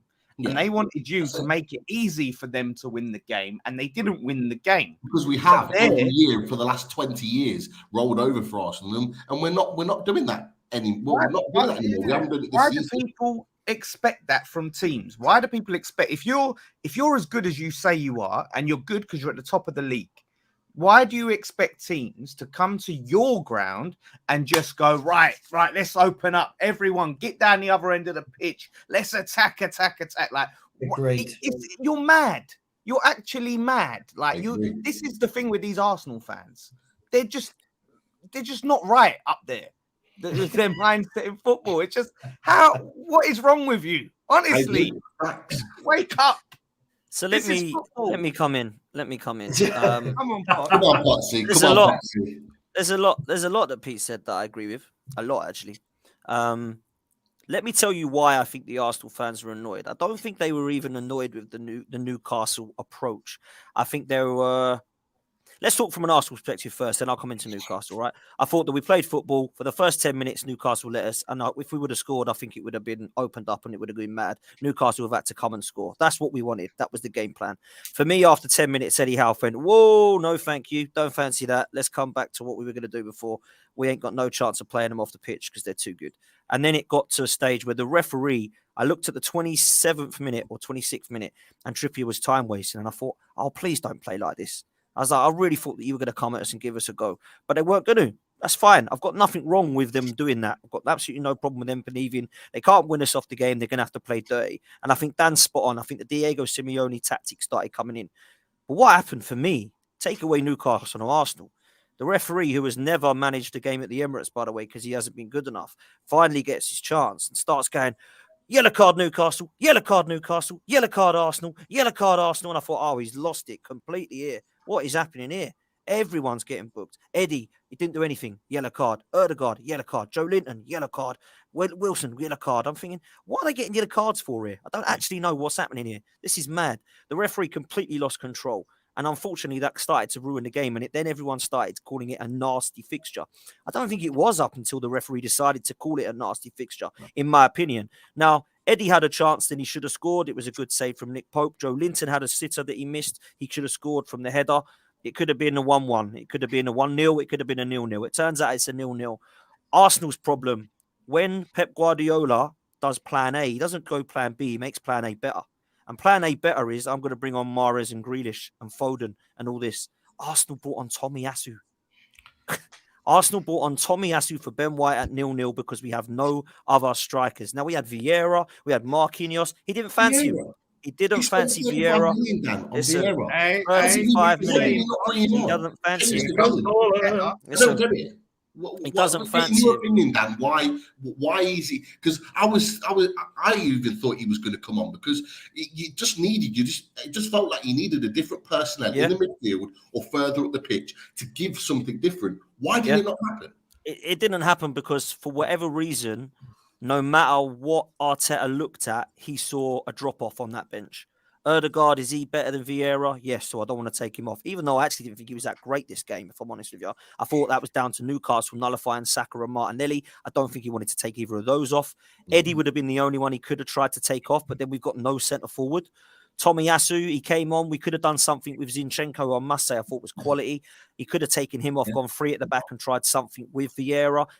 He just didn't try anything. He just went like for like and thought, I go back to what I said last night with me and Lee Judges. We chatted and I said, I think he did it on purpose. I think he's looking at January going, hello, we need someone to bring on here. We got nobody. We have Tomiyasu and Tierney warming up and El Neni. That was our 3 subs he was going to use. In the end, he just thought, I can't really drop this team. They're playing Oxford next. Let's just give them, they ain't playing until Spurs in a couple of weeks. Let's just play them now till the end. So that's Arsenal. Newcastle, I must say, and I'm going to bring it up because my mum put in a super chat. Where is it? Mum was stressing. Mum was next to me. She's so annoyed. Look at this. This is how annoyed she is. She's even put a super chat in. Newcastle came for a game of musical bumps, not football based on the time they spent sat on our ground. Massive respect, lost too much time wasted. Now, I must admit, there was a lot. There was a lot of time. There was a lot of time wasting. There was only one. I don't agree with that. To be fair to Arsenal, because I remember last season Brentford done it. I have no problem with shutting up shop, parking the bus. But when it's time, like end of game time wasting, yeah. But when it's like first half, early on time wasting, I don't agree with that. There wasn't for me. There wasn't any early half time wasting. There were players that were down in the first half. Joe Linton got his headed in the back of the head by Ben White, not on purpose. It was accidental. Both going up for the ball. He went down with a head injury. He was down for a few minutes. He then got clattered in the back of the leg later on in that half, and was down for a little bit as well. In the second half, I would say the only one that was blatantly trying to slow the game down is Nick Pope. He does that. He does that every single game. Now, he's the only one that I would say out of the whole team that was blatantly trying to slow the game down. There was a couple. Who was on the floor? There was a few on the floor. Willett was down for a while. He had cramp. Willett was down. Yeah. Joe Linton, he was down. Yeah, that's what I say. He got clattered falling down. Like, what is going on? But listen, there was some tactics there. There was a game plan. We have to deal with it. And when it comes to it, my worry now as an Arsenal fan, and I genuinely mean this when I say it, is that I think other teams would have learned a lot from Newcastle. And I say that for this. Matisse, Lawless will know. Matisse was on the channel with me, Matisse Tobes, the other day, Lawless, and Matisse said, I don't know how to stop this Arsenal team. I don't know how to do it. And I nearly said it, and I didn't say it. I nearly said, hack us, kick us. That's the only way you're going to stop us. And Newcastle tried that, and it worked for a couple. Saka and Martinelli were getting absolutely battered, like proper. They come to bully us and beat us up. And it kind of worked. And I think the way that they approached, so I'll just bring Dan back in. He's lost his connection somehow. That for me, it worked. And do you know what? I I've given a lot of positives to Newcastle, and I stand by them. I don't now think because they drew 0-0 with us that I hate them, because we did get a point. It put us 8 points clear, and okay, it's now only 5, but I'm still 5 points clear of who I think we're going to win the league. So I'll take that, thanks. But when I look at it, Newcastle are going to be fine for top 4. Like, fine. I know Pete don't want to say it, and I understand why. But I look at Newcastle, what they did, and I think, yeah, you're a team. 1 game a week. You're going to strengthen in January. You've got a great defense, not good defense, great defense. You've definitely got players that can create. You've got the Joe Lintons that can beat people up and get their muscle out muscle. Callum Wilson knows where the good net is. You've got St. Maximin to come back. Almiron's had a great season. Listen, man, Bruno Guimaraes is just ridiculous, mate. How good he is. I don't actually know how Newcastle got him. I really don't understand why he didn't go to a bigger club. And I'm not being disrespectful when I say that. I agree. Honestly, Dan, we talked about Botman before we came on air, and I said to you, most Newcastle fans, what a player, are constantly saying, like, how did the top 6, the traditional top 6, miss out on Sven Botman? He's almost as good as Aguerd. Yeah, he's quality. But what I would say is that Bruno Guimaraes, we felt exactly the same in January when he finally got into the team, because he didn't start straight away. When he finally got in the team, we were like, how have we got this player? He is unbelievable. And we weren't even in Europe, and we managed to get both of those players not playing in Europe. Like, if we get Europe next season, we can then attract even better players. But what I will add on that, just to finally, just to kind of cap it off, is that you mentioned about the yellow cards. The yellow cards for me ruined the game for 2 main players. One for Odegaard, and it was a pullback. It was a yellow card, but that nullified his game. And when Bruno Guimaraes got his yellow card, that nullified his game, because they're both very tenacious midfielders, like to get about, like to get in and around people, and are both good on the ball. Their games were halved on either side once they got that yellow card. And for me, either of them probably could have got away with not getting the yellow card. And it goes back to what you said about the referee. Really, really poor performance. The worst performance for me that I've seen this season. Yeah, shocking. Absolutely awful referee. I don't understand who he was and what was going on there, if I'm honest with you. But that's the way it was. Listen, before we move to Spurs, because I'm looking forward to this from Sava, before we move to Spurs, and then obviously touch on West Ham with Lawless at the end, I want to ask you all an honest question. Does anybody on this panel see Arsenal winning the league this season? Yes. Do you mean, is it, when you say do we see, is it possible? Yeah, it's possible. Yeah, like, do you think Arsenal can win the league this season? Yes or no? I think you can win it. I still don't quite think you will. You're in the race. Can't believe I think Arsenal win the league. Lawless. I think Arsenal win the league. I do. From what I saw, too much. The next a 5-point gap for Man City is, I don't think it's a lot. You've got to play them twice. Man City aren't even playing well, and they're only 5 points behind you. When they put their annual 10 to 12 wins in a row together, I do think they'll be. That's not me being salty as a Spurs fan. Of course, you can win it. I just think you've got to make 1 or 2 proper, serious signings this window. I think you need to bring in a Mudryk, someone that can light the stadium up, give you that energy. I think if you go in with the same squad, I don't know. I just don't know. I don't know if there's enough there. Very good team, but very good squad. I'm not sure. 4 of Arsenal's next 5 games is City, United, Brentford, and Spurs. We're going to know, aren't we, after these next 5 games? So. We're going to know. I think so. One way or another. I think we will. And I think we will sign players. I just don't know if it will be enough. I'm with Sava. I think Man City, they've not got into 5th gear yet, have they? Let's be honest. And you can do a run, Dan, just like City do a run. Yeah, I do think it does hinge on you getting a couple of really quality, good additions into your squad. If you can do that in January, regardless of your next few games, if you can get those 2 quality first team ready players into the team, Mudryk being one of them, maybe one other, Tillemans or João Felix or whoever.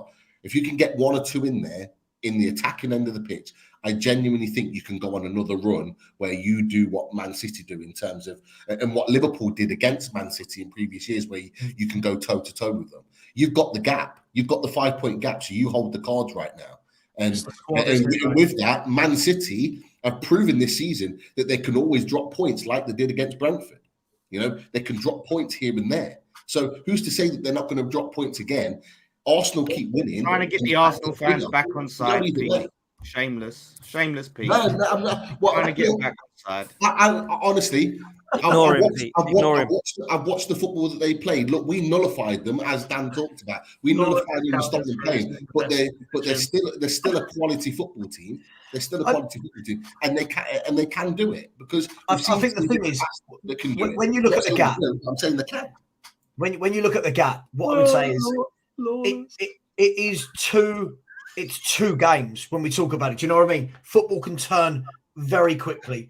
I mean, Spurs had a 12-point gap over some of the teams that are now above us about 2 months ago. And it turns like that, right? And this is the thing. Arsenal, obviously, keep winning. It's fine. Couple of games lost. City, I do think City will win it. Sorry, Dan Potts. I am sorry, but I just think this is a No, bit don't be. early. You got to go with what you think, bro. Look at Lawlence's photo. As he froze like that. It's It's froze. He's froze. Yeah, it's froze. Yeah, again, it's froze. That is Like, it's beautiful, froze at a Lawrence. funny, What's going on? funny fruit. That is funny beautiful. I've been fruit. running. I've been What is on that? this. Is that January or March on the calendar? Love that, man. Listen, we're gonna move because I've just looked at the time and it's mad how quickly that has gone. What I want to do is I want to put this up.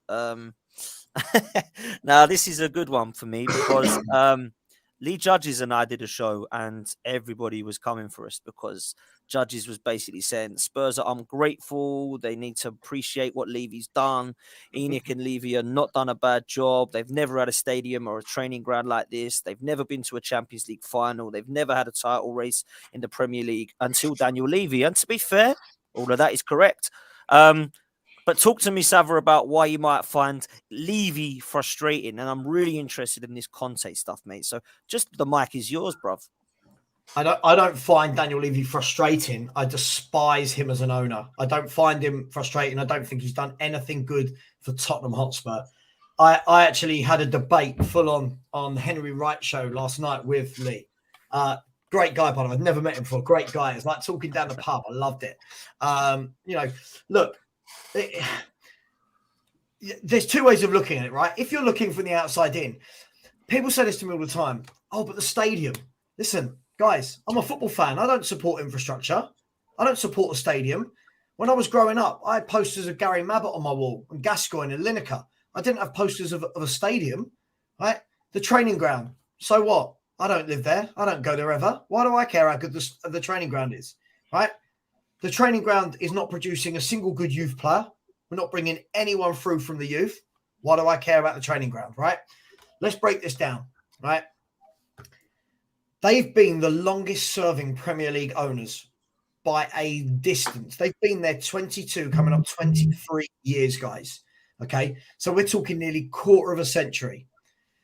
Now, at the end of the day, lots of fans will go, oh, well, it's great because you went to a Champions League final, right? So what? We went to a Champions League final. It was let's break it down. A Champions League final is a cup run. Whichever way you spin it, it's a cup run. We had a great cup run. Very lucky to get through. We were very lucky. We were poor in the group and got through because Barcelona put a B team out against Inter Milan, right?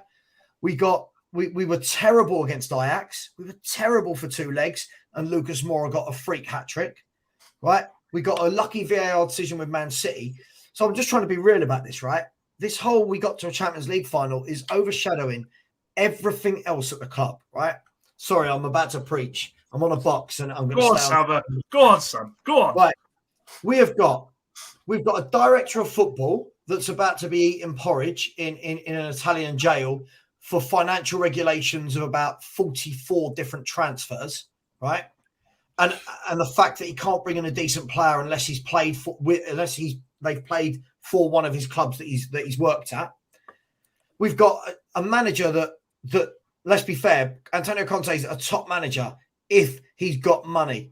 Yeah, this is not a manager you bring in to build a club. This is a manager you bring in and go, there you go, Antonio. There's 250 million a window. Go and buy your top centre backs, your top wing backs to play your style. Go. Tottenham are not that. We are. He came out and said it last week. The vision is young players, lower salaries. No point Conte being here. When I say that, I get called Conte out. Not Conte out. There's no point in the man being here. He doesn't want youth. He doesn't want to build a team and grow. He wants ready-made, like top managers do, ready-made players good to go. We've got an owner who 50% of the fans despise. I don't know if you've seen the movement at the moment. Enoch out, Levy out, the videos, the chanting at games, all of the messages on Twitter, on Facebook, on Instagram. It's growing and growing and growing. You've got Harry Kane. His contract runs out next year. If I was Harry Kane, not a chance I would stay at this club. Coming to us, Savvy. Listen. Either way, not a chance I would sign if I was Harry Kane. You've got Heung-min Son, who, all right, he scored against Palace the other day, but looks so off the boil, it's unreal. We've got no centre-backs other than Romero, who loves going steaming in for a tackle. We've got nothing coming through the youth team. Look, as I said earlier, guys, right? People will go, oh, you're fifth in the Champions League. That's a short period of time. I say it's that. When I look at that, the bigger picture, I don't know what the club is doing, guys. I don't know the direction we're going in. We've got players from the last 4 different managers that all play different styles. We've got directors of football that come in that have all got different ways of playing. There's no ethos. There's no transfer strategy. Some are young. Some are 33-year-old. I don't know what the club is doing. So if you want an honest assessment from a Spurs fan, I think you've just got one, right? I'm not biased. The football, Jesus Christ, it is bad. It is. Oh, Savvy, you sound like me 4 months ago, mate. Right. It is shambolic. The bloke's football, this is why he needs to play this football, right? To play wing backs. It's all in the title, right? You've got to have 2 wing backs that live and breathe it, and you've got to have 3 centre halves that are capable of defending. So we play wing backs without having 2 wing backs and without having 3 centre halves that are any good. I'm at my wit's end with this club. It's been 22 years of misdirection. And what I would say, and what I did say to Lee last night, Dan, he'll tell you this, what I did say to him was 2 things. 1, if I offered Arsenal, or Chelsea, or Man United, or Liverpool to swap our last 22 years, right? No one would swap with us. Before they tell us how lucky we are and to stop being ungrateful, none of you lot would want our last 22 years of of 1 League Cup. And second of all, I'd say this. They told us what they were going to do. They told us when they joined the club. Daniel Levy said, I promise this will be the last bit, but you've got me on the rant about my club. I love it. Keep going, man. It's been a good rant. They told us when they joined, he said, there's no passion for football here. This is about finance, right? And he's been true to his word. He has. This is what I hate about him. He's been true to his word. He has gone and built the best stadium in the world that other fans of other clubs go, oh, you should be grateful, right? He's bought it because when he sells the club this year, next year, the year after, they're going to get 4 or 5 billion pounds for it because of the money they'll make from naming rights, NFL partnerships, boxing partnerships with DAZN, right? Lady Gaga, Guns N' Roses, blah, blah, blah. Everything he's done for this stadium that other fans like Lee are telling me we should be grateful for, none of it's going back into the playing side. They've put no money in for 10 years. £0 in for 10 years out of their own money, right? So what am I, guys? I'm stopping now. What am I grateful for? So let me explain what I think Lee is meaning. Now, I'm with you on everything you've said about the fact that there's a lack of we're all laughing because Lawless is frozen again. I've been on it since 7:30, so the camera's struggling right now. It's actually because Dan was pissing himself. Right. I was trying not to look disrespectful because Savin was going proper in on Spurs. I'm trying not to laugh to make it look like I'm laughing at him. I couldn't stop. Honestly. This is brilliant. But listen, this is what I think, Savin, right? And I'm being truthful when I say this. I understand why when you get to a Champions League final, your stadium the way it is, the training grounds the way it is, you're in a title race 6-7 years ago of Leicester. I understand why the fans are going, what now? we're in this position. What do we do now? Where's the Right. ambition? We're going to sack Pochettino. We're not going to give him a penny. We're going to get him a proven manager and then sack him before 2 days before a League Cup final. We're going to get Conte to win now, and we're not going to back him. I understand all of that frustration. That must be horrendous to see as a Tottenham Hotspur fan. I think where Lee's coming from is he's trying to make Spurs fan understand being realistic about what they can achieve. So what I mean by that is, in the last, you've just said your last 22 years has been a shambles, and like you wouldn't want to swap it, etc. I get that. I don't think anyone. I want to swap it. You wouldn't want to swap it. That's what I'm saying. Like, as in, we wouldn't want to swap it, right? So that I get that, but I think where Lee's coming from, and this isn't my opinion, this is why I'm trying to understand where Lee's coming from, is that it's like Tottenham have never been doing any of those things. Why do they believe that they would have without Levy? Because Levy's the reason you've done all of that. That's where Lee's coming from, I think. So let me tell you. Let me answer that then. So the key thing is this, right? It's all well and good to say, well, look what they've done since they've been here. You've got to remember, as I said, we're coming up to a quarter of a century. So the whole look where we were in the 90s is kind of like a redundant situation now with the money that's in football, right? The whole point is, what's the end game? Because what we were told, Dan, right, is we were told, once we move stadium, once we've been in the stadium for a while, right? Once we get the world-class manager, once we get Champions League, once we get the director of football that we want, once we get the training ground, once that's all done, we'll then start seeing the fruits and they'll start putting it on the pitch, right? None of that has happened. Our manager himself has literally just come out and said, our vision is to basically do what we've always done under these owners.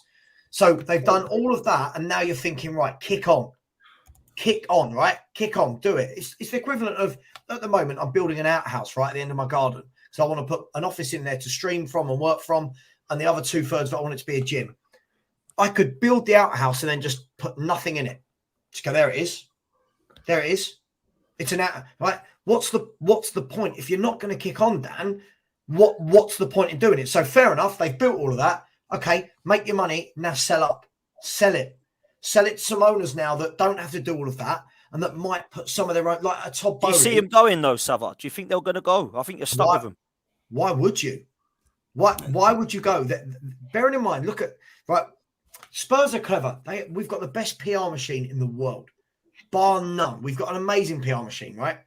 We don't buy players in windows and stuff. When we get to the end of windows and we haven't signed anyone, all that will happen is they'll put out, oh, so-and-so has signed a new contract. And so much of our fan base goes, oh, great news. So-and-so signed a new contract, to take away from the fact that they've not actually bought what we need again. Right? Yeah. What they're going to do, you watch in February, they are going to announce our profits and loss for the last year. Right? Our profits and loss for the last year are going to show that we've made a record profit of any club ever. Right? We're about to announce profits of north of £170 million for the calendar year. And they'll do that after telling us that we have to loan people or buy £15 million players in the transfer window. And then we get other fans from other clubs going, be grateful, as though we're poor. We're the 7th or 6th richest club in the world. Our owner's worth 6.7 billion. What am I grateful for? We won more in the 90s. We won more in the 90s. We won more in the 80s. We won more in the 70s. What are we doing now? We don't win anything. Sorry. It's listen, listen. Well, first of all, don't apologise.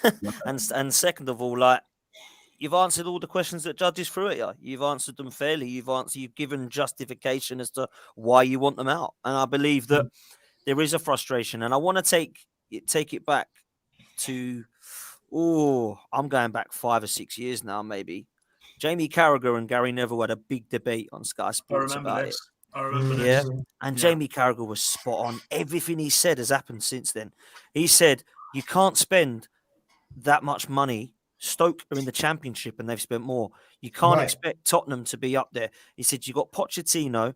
He said, I'm not talking about spending 150 million on Pogba's at the time and players like that, but you can't compete with Harry Maguire, or at the time Harry Maguire would have been a bad call, but Mane at Southampton to Liverpool, those type of signings, all of these things. He said, this is all going to fall away soon. Eriksen's going to go, Dele Alli's going to go, Harry Kane, Son, all these kind of stuff. Everything's happened. Pochettino's gone. You've got Kane and Son that, let's be fair, Sava, you're chained to a radiator, mate. They want to go, but they ain't letting them go. Daniel Levy, that was just so toxic. Something needed to happen. You've kept him. Now you've got Conte, and I was worried. And I'll tell you why I was worried. Because I thought Daniel Levy's just thought, I'm in trouble. It's got to be now or never. This is a win now. Throw all the money at Conte and try and win something. And he ain't. He's got Conte in to try and win with kids. Do you know the thing with Conte?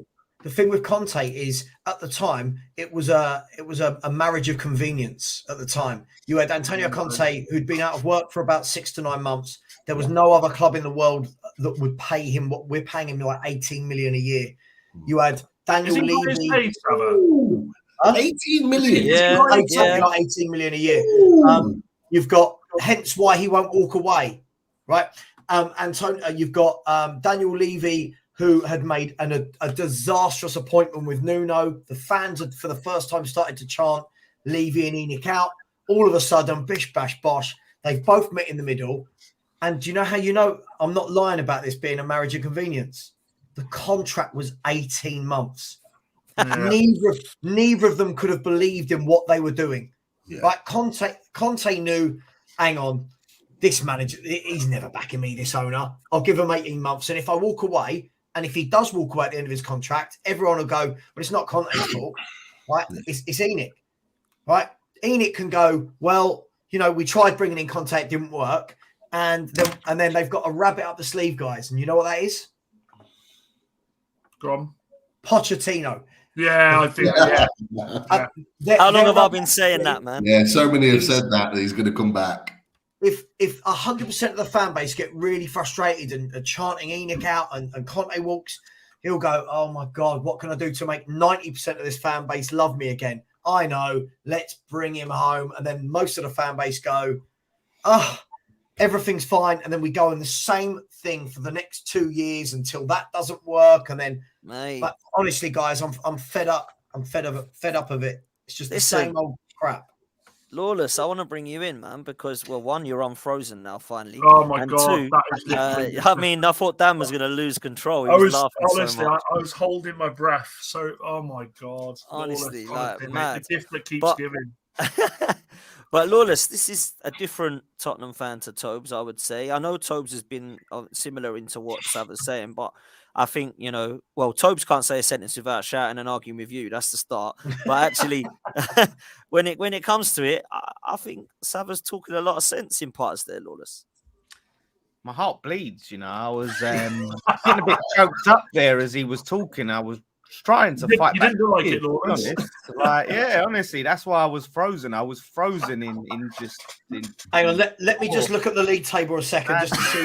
I can sympathise. See, you know what I mean? Like, I just honestly moved to tears. So, it's one of those things with Spurs. They really see themselves as a top tier upper echelon club, and they like to look down on everyone else. And reality comes in, and they can't. Not all fans. Hang on, not all fans, Dan. No. Well, listen, this is my experience, Sam, right? This is my experience of Spurs, right? And especially a certain Spurs fan who's a regular on this show. And how I wish. The thing is, you wouldn't know. Like, didn't you just win 4-0 the other day? Like, he would be coming on lauding it. But yeah, look, we've had it worse. Obviously, we lost our ground. We moved to London Stadium, which we don't own, which ain't a football ground. We got promised everything under the sun. So look, I can understand because we've had it a lot worse. So it's just one of those things. I think the things are for Spurs fans. It's like, it's the realization that this was it. Like, where do you go from here? They had the times with Poch when, all the Kanes and Sons were younger and coming through. Even Dele Alli was good back then. They was getting to the Champions League finals. They were getting closer to challenging for the title, in those years when obviously we beat them and derailed it. We killed their title challenge back then. But and then it was like, okay, that didn't work. Let's bring in Mourinho, like a winner, a real winner. And they sacked him before a cup final. Crazy. But it didn't work out. And obviously, they've got Conte, who's a winner, but he's not like Jose. Like, he's a winner who's current, who's winning now. He's good now. This is the guy. And it's like, if that don't work, that's it. You got Kane and, like you said, Kane and Son are coming into the end of their time at Spurs. It's just that I think it's fear. It's like, we've killed so many opportunities to progress. Do you know what it is? Do you know what it is? Like life, for me, life is composed of moments. And I truly believe that in football as well. And in the last 4, 5, 6 years, Spurs have had so many times to strike when the iron was hot. So many times. Like when we had that 11, I think, look, guys, I like to think, all banter aside, that 11 we had under Pochettino, 11, not the squad, was probably the best 11 in the league at that time. When we had Eriksen, Wanyama, Alderweireld, Vertonghen, Walker, Rose, Eriksen, Ali, Kane, Son. We didn't kick on. And then slowly but surely, Walker went. You're like, oh, God, there's one who's gone. Then Wanyama went. And you're like, oh, shit. Then, slowly but surely, they all started to go. And listen, if you don't strike while the iron's hot, you lose your place at the table. And now Spurs have got to the point where Newcastle are now owned by billionaires and will actually go for it. Arsenal are going for it. Liverpool, be careful with that with Pete. If you say that Newcastle are going to start spending big, he'll go after your centre backs. He's got history. Trust me on this. They're all shit. They're all shit. That's all I'm going to say. They're all shit. A lot of them. A lot of them are all shit. Look, guys, it is what it is, right? At the end of the day, I think. Look, I get it. Football fans are tribalistic, right? So, like when I do my show, if I drop any truth bombs about Spurs, people go, "Oh my God, you're so negative, Sava. Why do you hate this club? Support someone else." Okay, mate, cool. I've been having that for the last 3 years, Sav. Like, join the club, bro. You know what I'm saying? Mate, I've had that for nearly 40 years because I've never been one of those fans. I don't just say, oh, Spurs are great because I support them. I'll just say it as it is. Like, I surprise Arsenal fans. So I always say I don't hate Arsenal, right? I think Spurs need Arsenal. Like, when people say, I'd love Arsenal to get relegated, I'm like, why? That's our rival. You want them. You want those games each year. You need each other to push each other. But listen, it's Spurs will do a Spurs. We all know how this ends with Conte. I've said it before. We all know how this ends. Spurs will be a laughing stock. Kane won't want to be here. Might as well give the job to Ryan Mason and just let him play some kids. Who cares? Who cares? Mate, it's mad. It's depressing times for Spurs, man. And like, Lawless was saying on a show last week, I think it was this show or Matisse? I get the two confused now, but you were saying that West Ham's future could be brighter than Spurs. I mean, wow, it's going to be fun. Sam's nearly spat his drink out. Again, twisting words there. Twisting words, but that's what happens. That's fine. Lawless, I don't think you would have been happy with Sava saying that Pochettino could go back because you've been riding that Pochettino. Ain't he coming to West Ham? Oh, do you want Poch? You know what I mean? To be fair, he'd be good for your club. He's good at clubs where there's not a lot of expectation. So I think he'd be good. Which is why he's your best ever manager, apparently. I'll tell you what, he's the best ever manager if someone's 12, right? I've seen managers like Terry Venables, right? I've seen proper managers that have won us European trophies, like Birkinshaw. So yeah, no. I've heard a lot of your fans say he's your best ever manager. I've heard a lot of Spurs fans say. Yeah, but they won't be watching now because it's past their bedtime, isn't it? So do you know what I mean? They don't know the club. Point. That's a good point. I get this a lot when people say Martin Odegaard is like the best number 10 that Arsenal have ever had, and it's like, right. That lad was pretty good behind me with Bergkamp on his back. Do you know what I mean? It's bizarre, really, but there we go. And listen, I like Martin Odegaard, but it's just you're right in terms of the youngsters. They seem to, they don't understand pre-Wenger, some of them. They think top 4 is actually a trophy. Do you know what I mean? It's mad. So anyway, listen, Lawless, I'm going to bring this up from Chloe Dean. So someone get Lawless a step ladder so he can see where the rest of us are on the table. Dropping bangers, yeah? Is that a banger? Is that one of She's those dropping bangers that Chloe Dean dropped? Banger, yeah? Go on, big up, Chloe. Come on, keep them up. You know, I'll throw them up if it's gonna cause Lawless some stress. I'll throw it up. In your defence, Lawless, you have said that you want Moyes out, and against Leeds, the defending was shambolic for the first goal. Absolutely embarrassing from Paqueta, Rice, and Kera. Was it, or Dawson? Was it? I can't remember now. Anyway, all of them. You just want to throw Paqueta in there. This agenda is ridiculous. What's Paqueta? It was Paqueta. Paqueta and Rice. Paqueta, Rice, and Dawson it was. Anyway, but Paqueta had a good game, and he scored from 12 yards, and now he's the next Ronaldinho. So it's all good again. But, mate, against Leeds, I thought Leeds probably could have nicked it, if I'm honest with you. Is Moyes going to get sacked, or is this just going to continue, bro? Yeah, I think it's just going to continue. I saw quite a few fans spinning positives about us stopping the rots. That's another stupid football phrase that isn't real. It's not a real thing. You know, you don't win games. The rot is still there. When you need to win and you draw, that's a rot. If you lose, and you need a win on the last game of the season, but you draw, you don't go, oh, we stopped the rot because we didn't lose. No, you fucking got relegated, you clown.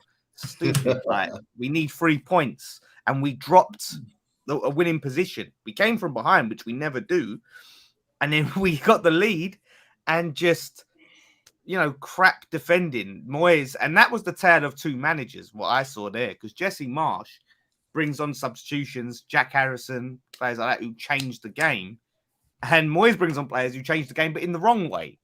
You know, he brings off Paqueta and Scamacca, who were our two best players, who were making things happen. Both of our goal scorers. You bring them off when we're a team that don't score goals. It baffles me. Scamacca was pressing, forcing errors on Leeds. And, like, you know, that goal that Scamacca got, I mean, it was a woeful back pass that was, again, from pressing. Why don't we press enough? So, yeah, the draw, unfortunately, took a bit of heat off Moyes. If we lose the FA Cup, he's already put the excuses out now. So if we lose that, he won't go from that. If we lose to Wolves, will he go? I don't know. It's just lengthening the inevitable. He's got to go, because I honestly think when I look at the fixtures, if we keep him, I think we're in trouble, because I think we'll lose to Wolves. We never win at that ground. And Everton at home, if we lose to Everton at home, yeah, and he is still the manager. We've done it for you, Lawless. I'm not going to the rest of it. That's it. I will be finished, because, like, my God, it's so good to see.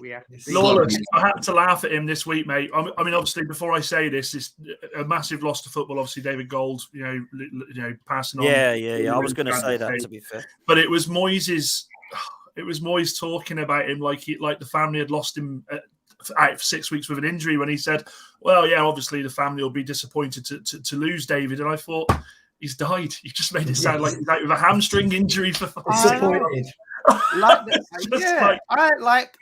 Gold brought him. He was his biggest fan, and that's what he did.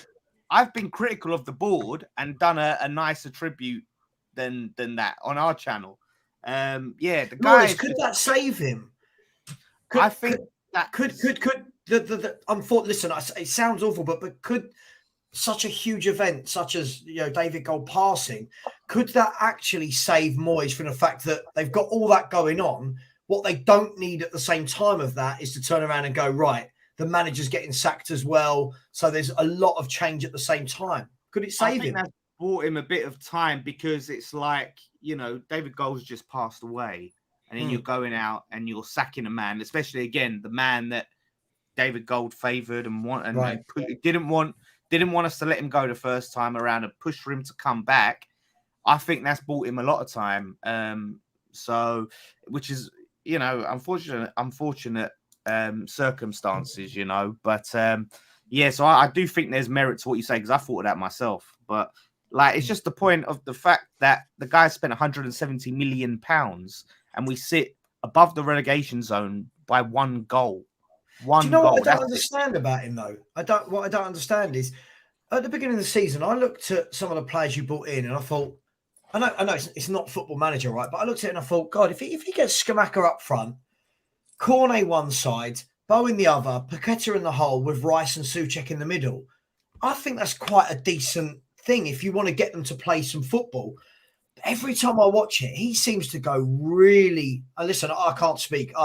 Antonio Conte is at our club, but I'm not having a dig. It just seems like he goes really, really, really negative with, like starting Antonio in games over Skamaka, things like that. And you think, what are you doing, man? Like, you kind of deserve it. Who's our best player for Souček? He got Souček back in.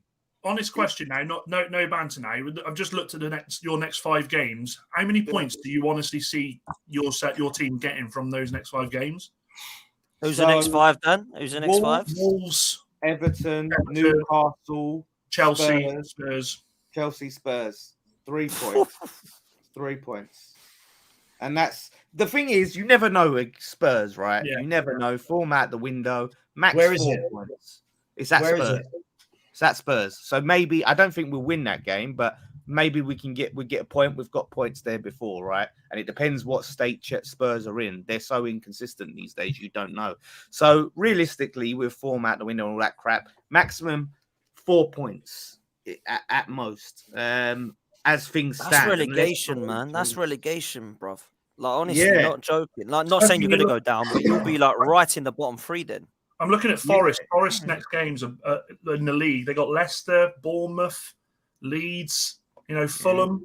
They've got Some momentum. games. Yeah. This is the thing now. Like, so Relegated. Noble's just taken his position as director of football. We've got to do something. If you go down, Lawless, oh my We've God. just been if we go down, boy, Moyes, I'm telling you, he needs to get arrested. He needs to go to jail. That's criminal. To spend that much money and get us relegated. What if you go down, but you win the Conference League, but you get relegated? Would that be a successful season? We'll be like in Europe. We'll be in Europe next season. Right. No, but we'll have the trophy. You would have won a European trophy. Are you willing to concede now, mate? 20 points behind us, a game in hand on you. Are you willing to concede that you cannot finish above United now? Let's get January out of the way first. See what we do in the transfer window. We bring in Firmino. Yeah, we're linked with Firmino, 16 million. I've not seen that link anywhere, Lourdes. I put it in the group I know you did, but I've not even seen that anywhere across social media apart from what you put out earlier. There's no links to Firmino whatsoever. And Southampton just signed a striker as well, didn't they? So they could be above you soon. And he's all right as well. He's a good player as well. Awesome. He scored a hat-trick against Spurs. He's the one who did Spurs over for Zagreb, wasn't it? I remember that. Yeah, that was the game that Mourinho lost when Zagreb's manager was in prison. Mate, only at Spurs. Mate, it is. Who do you want then, Lawless? Come on, because do you know what I think would be good for you, right? And I'm not going to say Thomas Frank, because I actually don't think he'd go West Ham. I think he's quite happy where he is. I think. Do you know what I think? I think you might laugh because defensively they got absolutely battered, but West Ham's defense could be all right, to be fair, when it's all fit. I'll go and get Bielsa, man, and play some actually attractive style football. Keep that like decent like defense, because it is the decent defense when it's all fit. Zuma, Aguerd, Ogbonna, do you know what I mean? They can all actually defend. Then you might want to get a couple of fullbacks because it don't look great for me.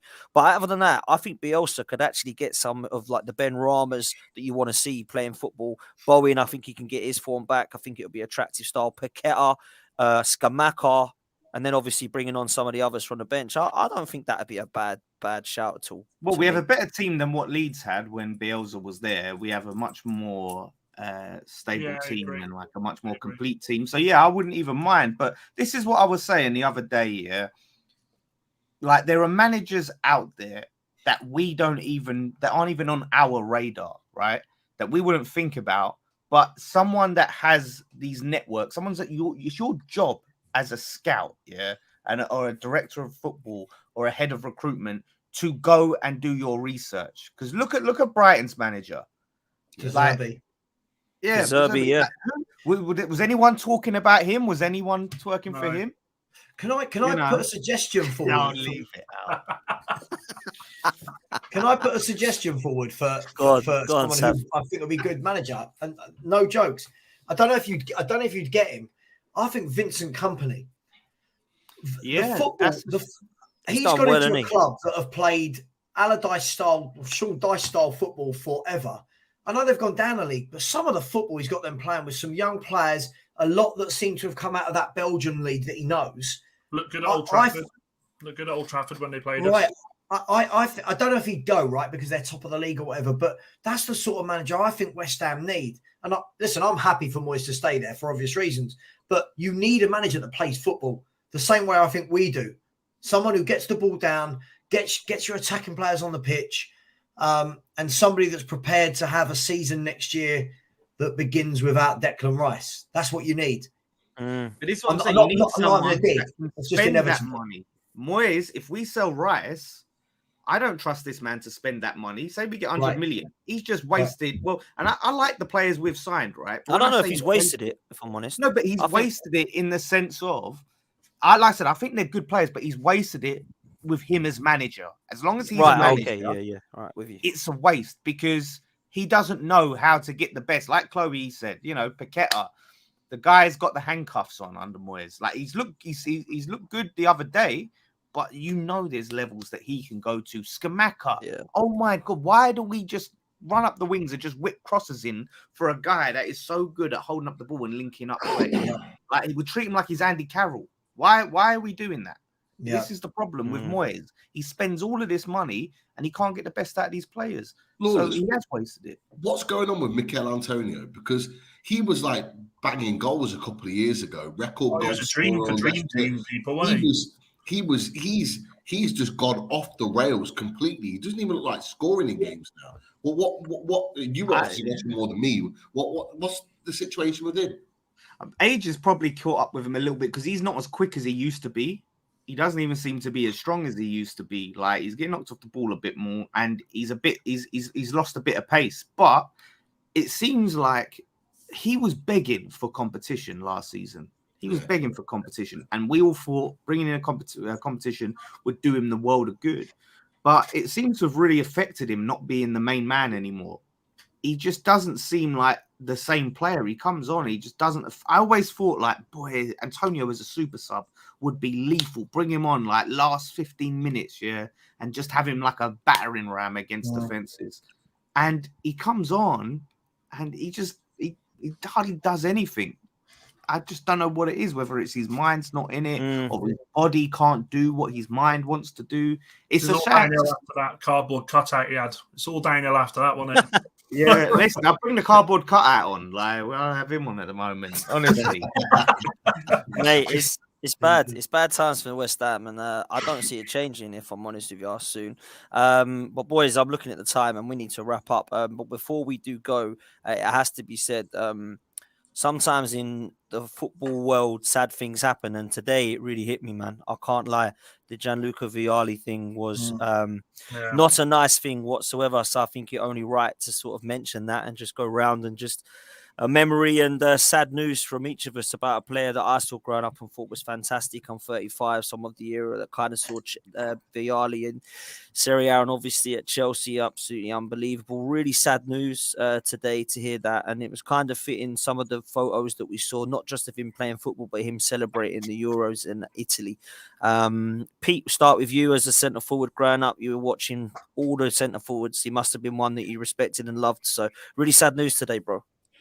Definitely. He was a quality player. I'm a little bit older than you, Dan, so I do remember watching him quite vividly for Chelsea and seeing him as manager as well and being really successful. It's so sad. Like it's like you realise how old you're getting. Like you get the idols and the quality of player that you grew up watching are now in this position. But I think it was coming. I did hear some rumours end of last week that his mum had been flown over to London to go and spend a little bit of time with him. So I think it was partly expected, but still, regardless of that, it's horrible news. You know what? He seemed like a really, really lovely man. And everybody that's spoken about him today have talked about how much of a nice person he was and how pleasant he was, just to chat to and just to speak to in general, and how kind he was, just doing things for others, just without second thought. Horrible news. And, obviously for everyone associated with Chelsea, we send our best wishes. Yeah, well said. It's mad, isn't it? Because doing this, I know a lot of people that get the pleasure of speaking to a lot of footballers, ex-footballers, ex-coaches, and media. And one of my friends got to interview Vialli a few years ago and said literally couldn't have been a nicer and could not have done more.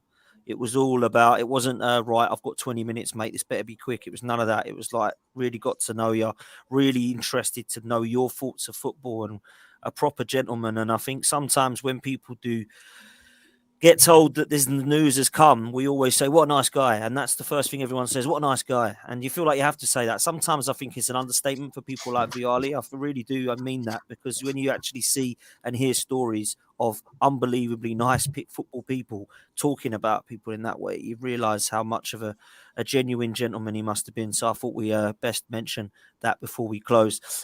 Boys, thank you all so much for coming. I know it's been a real long show. This has been the longest one we've done, which means that there's a lot to talk about. We go back to normal next week. It will be no silly times, no silly days. We'll try and keep it early in the week so that we can get back to business. Sav, I've got to come to you. Thank you so much, bro, for stepping in for Tobes. Absolute pleasure, man. What you got coming up on your channel, bro? I do a daily kind of phone-in show for all Spurs fans to just come on and vent, and we have a bit of therapy together and cry and hold each other's hands virtually. Sunday nights I have a show called the Spurs Review, which is my big show, and I'm going to shamelessly plug something if that's all right, Dan. Of course. Next Friday night from 9 p.m. through to Saturday night at 9 p.m. I'm doing a 24-hour charity stream. Wow.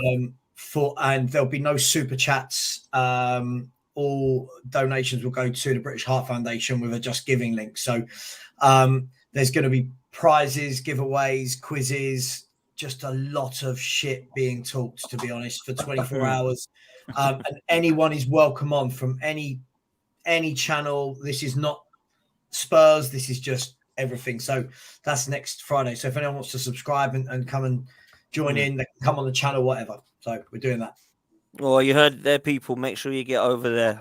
There's almost 300 still watching here, so make sure you go over and whack a subscribe on Sav's channel, because that sounds absolutely amazing. And when people do stuff for charity, we need to support it. So big up yourself, Sav. You're welcome on anytime, mate. And absolute pleasure having you on, man. Loved it. Pete, what you got coming up on Loaded Mag, bruv?